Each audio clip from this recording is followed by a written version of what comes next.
April 28th, 2021. My name is Eric Haluzik with All Corners Home Inspections. This is a crawl space evaluation for this single-family home here in Lebanon, Oregon. As with all the videos in this report, we would request that you view this video as supplemental to this written version of the report to which this video has been attached. At the time of inspection, there were a number of moderate to severe reportable challenges in this single-family home's raised foundation crawl space. We'll do our best to detail those challenges here. First challenge that we'll note is at the midline of the foundation, about we'll say about 16 feet back from the front portion of the crawl. We're making note of a substantial crack here. See if I can get it in the frame.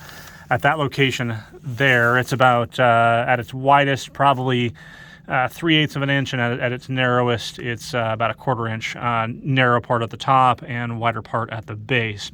Also making note of lots of block work, which appears to have no grout in between and no concrete in between either. This foundation anecdotally appears as if it has been raised by a course by 3 courses.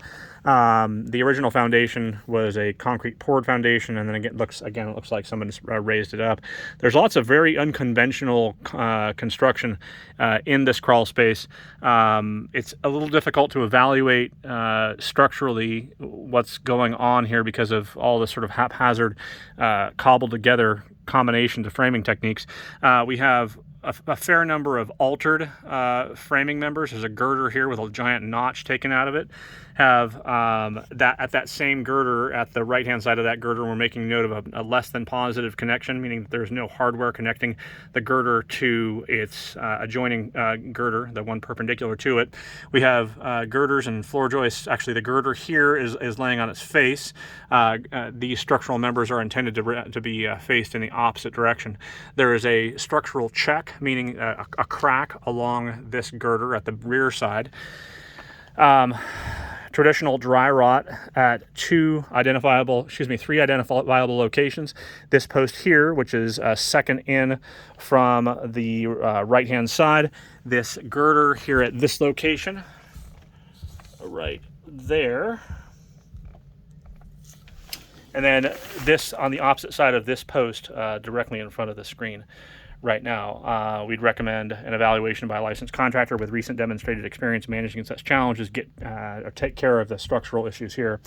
We also have hollow concrete block, which is oriented incorrectly and being used as structural support.